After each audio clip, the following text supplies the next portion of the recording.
Hi guys! Welcome to Ate Custom Vlog. So nandito naman tayo sa vlog natin ng customized van. Pero ano ba pinagkaiba ngayon? Ngayon nagbi-build and sell tayo ng mga unit. Bakit tayo nagbi-build and sell? Kasi may mga client na or corporate na parang naghahanap ng van na immediately gusto nila meron ka agad, at the same time gusto nila practical, mura, at the same time syempre dapat sariwa at maganda. So buibili kami ng mga second hand unit right now, pero before namin kino-customize, namimili talaga kami ng sariwang van. So we have 4 available units right now. We have one Photon Tuono, which is ito the vlog natin ngayon. Next vlog natin is Ford Transit, H350, and Toyota Tourer. Yung Toyota Tourer lang ang brand new. Pero itong H350 at Ford Transit na ginawa natin, pare-parehong good mileage. Pero focus muna ako dito. Okay, guys, itong unit ito ay nasa 44,000 mileage. Walang atras. Pero, kaibigan ko may-ari ito. Sobrang sariwa yung unit niya. Kaya binili natin at inayos natin. Well, bigyan ko ng computation. We're selling this unit for about 2,250,000. So, pwede yung isipin ay presyo ng brand new. Pero kung i-breakdown mo siya, ang price ng second hand Photon Tuono is about 1.2 to 1.4 million. Pag bumili ka ng second hand, plus the customization, which is, ito yung ginawa natin. So, lahat pala ng gawa nito, lahat ng services nito ay ginawa sa Photon Quezon Avenue. So, may record tong sasakyan nito. So, every time na kung sakaling gusto yung i-double check or interested kayo, pwede yung makita lahat ng services ng Photon na to sa Quezon Avenue. So guys, ang ginawa natin dito, pinalitan na natin buong interior. Ang original interior ng Photon Tuono is about, I think, 15 or 16 seater. Pero ginawa natin tong 6 seater. So guys, pakita ko muna sa inyo. Umpisahan natin sa harapan. Okay, ayun ko lang audio ko. So, umpisahan natin sa harapan. Naglagay kami ng 32-inch TV. Naka-focal sound setup kami, customized by Mickey Auto Sound. May kasama siya subwoofer. Napakaganda yung tunog dito. So, mamaya ako na ipa-play yung tunog. Next, we have the center console. Tapos, meron kang head unit dito. Parang head unit na to ay konektado dito. So, yung original head unit niya, so yung driver kung gusto makinig ng AM radio, hindi magagalaw. So, dual system yung speaker mo, yung isa na dito yung speaker, yung isa sa original mo. Tapos we have the window frames. Ito may LED panels. So it's 100% designed by Ate Custom. So lahat ng kina-customize van natin, ganito yung design.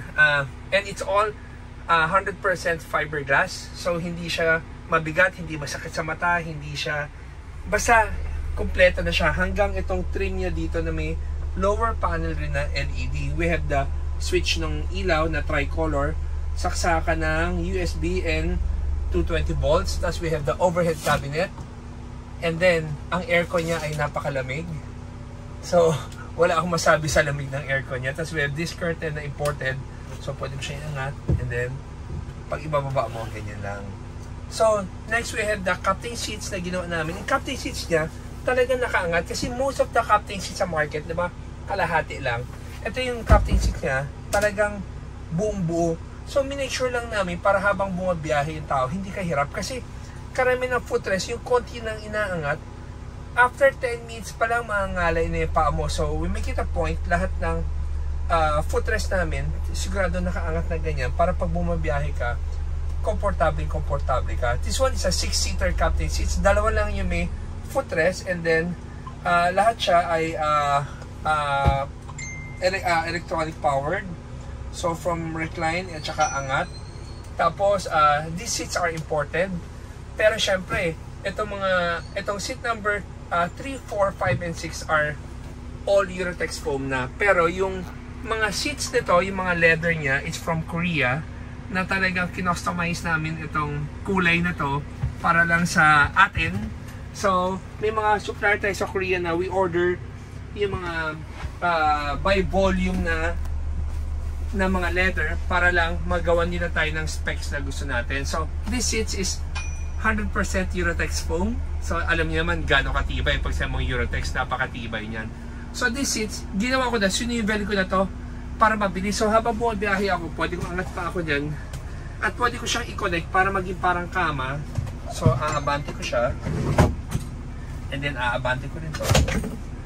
And then matulog man ako sa biyahe. Yan. Yan ah. Komportable ka na. So iangat mo man yung paa mo na ganyan. Ikaw na bahala. So ito naman, pinakita ko lang rin, pag umupo ka, yung upo mo, yung legroom mo, may luwag ka pa oh. Diba? Tapos sa second row, ganito rin. Yan, maluwag pa rin.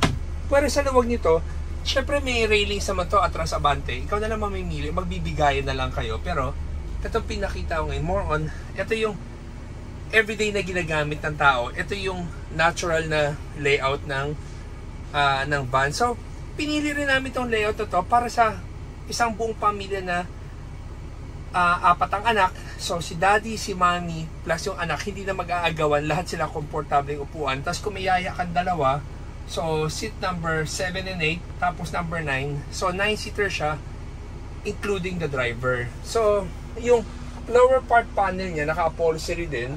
Tapos meron ding saksakan ng USB port at saka 220. Tapos yung flooring natin, ito na yung vinyl floorings ng Atoy Customs na wash and wipe ka lang. So guys, kung sakaling interesado kayo sa photo tuwan to tsaka setup na to, hindi ko lang rin alam, as of now it's available kasi sabay-sabay namin to i-release yung Ford Transit H350 tsaka Tuano para makita nyo yung build and sell namin. Yung iba nagbi-build and sell ng bahay, kami nagbi-build and sell kami ng unit na maging affordable. So, sinadya namin gawin to dahil naiintindihan namin may mga pamilya or corporate na kunyari may susunduin sa wala naman nabibiling brand new na nakaset up na ganyan. So, we make it easier and more practical to you guys na pag bumili kayo ng build and sell ng Atoy Customs, more or less, alam nyo yung mga unit na pinipili namin, walang problema. So guys, I hope na gusto nyo itong short video namin about this photo Tuano. Yung next video natin, ipapakita ko naman yung Ford Transit natin at saka H350. So, guys, ang tagal namin walang vlog. Na busy kami, nanood kami ng car show sa abroad, and nakakatuwa lang rin, ang daming Filipino car enthusiasts na makikita mo sa abroad na nag-enjoy na rin ng mga napapanood natin before. So, nakakatuwa. Para ka nasa Mega Mall or nasa Gimikan, pagpunta mo doon sa Tokyo Auto Salon, panay Pilipino makikita mo doon, nakakatawa din.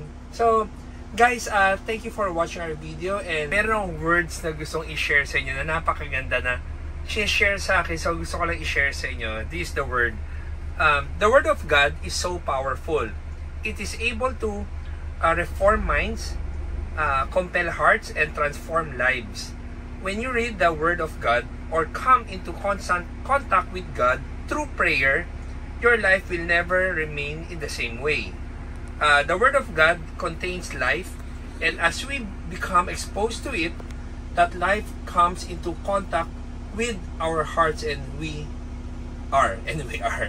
Okay guys, ang ganda din sabi ng word na to, shortcut, para yung salita ng Diyos ay napaka-powerful. So, kung binabasa mo siya, o like kami, constant contact with God through prayer, yung buhay natin talagang magbabago. Na yung salita ng Diyos contains life talaga, na kailangan natin maging exposed doon sa salita niya, yung everyday life natin magiging okay. So, if you have negative thoughts, negative situation or trials, you have to kapit lang sa salita ng Diyos. It will comfort your hearts at saka in your mind. So guys, thank you for watching our video, and always remember, Jesus loves you, and God bless. Guys, dadagdagan ko lang, gusto ko lang parin sa inyo gaano kaganda tunog ng vocal na to. Kaso, i-clean ko lang, baka masayang tong video ko, baka makopyright ako, pero pakinggan nyo lang. Jason, bigyan mo ng 5 seconds.